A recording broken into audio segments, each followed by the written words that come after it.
Ketika beberapa hari lalu rapat dengan sebuah perusahaan dari Switzerland via Zoom, kepala saya seperti dapat vitamin. Seperti tubuh kedapatan makanan lezat buat dikunyah dan ditelan. Bener deh, banyak makanan yang enak di lidah, namun begitu ditelan menjadi sumber penyakit. Ada sebaliknya, makanan biasa saja, bahkan gak enak di lidah, tetapi menyehatkan. Dan jarang makanan enak, lezat, murah, menyehatkan. Bagi saya, penggemar sushi, makanan itu masuk kategori enak, murah, menyehatkan. Jadi, mendapatkan informasi dari rapat panjang via Zoom dari perusahaan Swiss tersebut, maka saya seakan-akan mendapatkan makan sushi. Makanan favorit saya, salmon sushi dengan kecap sedikit dan banyak wasabi. Teleconference dari 3 lokasi, yaitu Swiss, Singapura, dan Indonesia. Saya dapatkan informasi ternyata perusahaan tersebut masuk Singapura baru dengan membangun banyak mini proses refining metal, pemurnian metal. Perusahaan asal Switzerland ini secara agresif membeli dore dan ingot dari penambang besar atau private major player di Indonesia, termasuk juga dari penambang tanpa izin dalam tanda petik,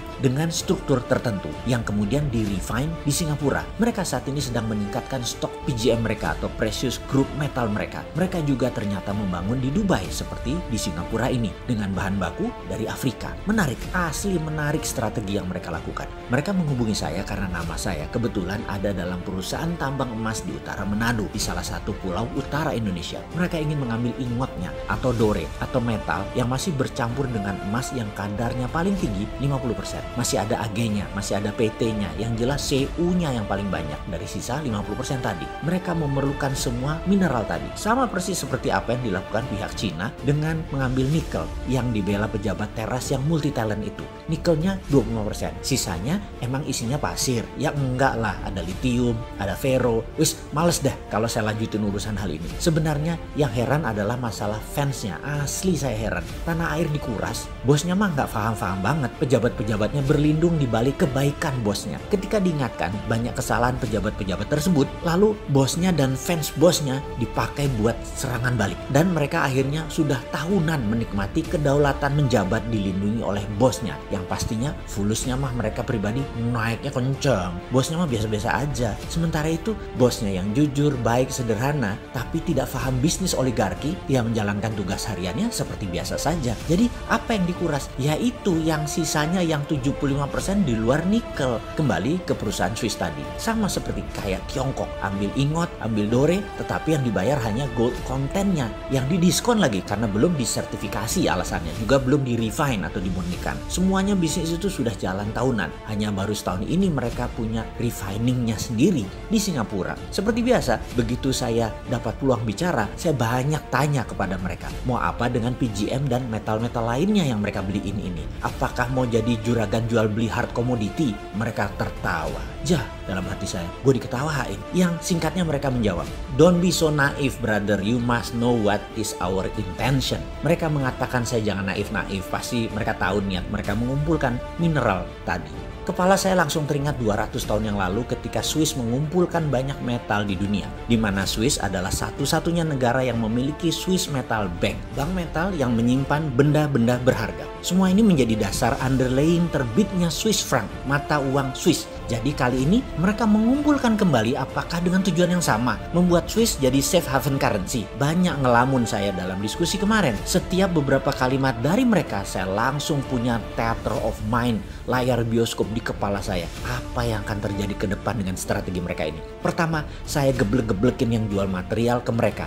Jual tanah air dengan harga murah. Prinsip dagangnya begini, kalau mereka punya tambang, katakanlah tambang tembaga Freeport. Ingat ya, Freeport tambang tembaga bukan tambang emas. Iya, tambangnya ada emasnya, tapi yang dipajakin kan koper bukan gold. Gimana sih lu?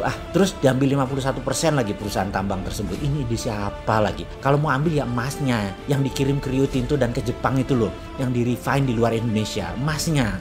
Asli gue sebel kalau urusan beginian. Kapan balik modalnya beli Freeport? Sudahlah, males dilanjutin. Oke, prinsip dagang perusahaan tambang untuk memproses katakanlah batu bara. Ini angka dari langit loh ya. Ongkos tambangnya 50, dijual 80, untungnya 30. Ya sudah, begitu rumusnya. Papers nilai perusahaan paling top 2-3 kali lipat atau 200-300%.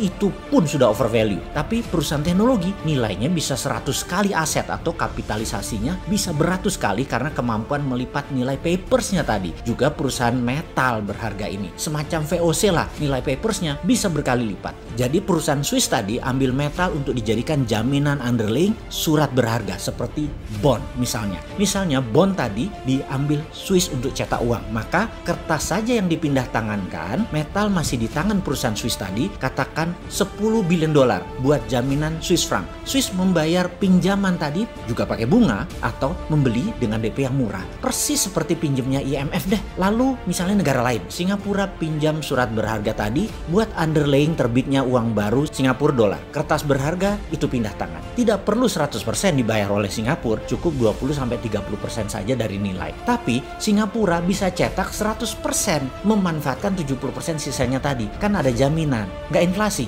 Ya enggak lah. Juga misalnya dinaran perlu emas, maka dinaran cukup bayar 20-30% surat berharga perusahaan Swiss tadi. Ya emasnya perusahaan Swiss ini, dan ketika diminta fisik ya dia berikan emasnya nantinya. Tentunya harus bayar full. Tetapi selama rupiah Anda dipegang di rekening Anda di dinaran, ya emasnya dipegang perusahaan Swiss tadi. Ini asli pinter. Saya kok jadi terinspirasi ya. Kok negara kita pejabatnya nggak sepinter negara Swiss yang nggak punya laut, nggak punya sumber daya alam, bisa menjadi safe haven lagi. Oh iya, perusahaan Swiss tadi namanya Metalor.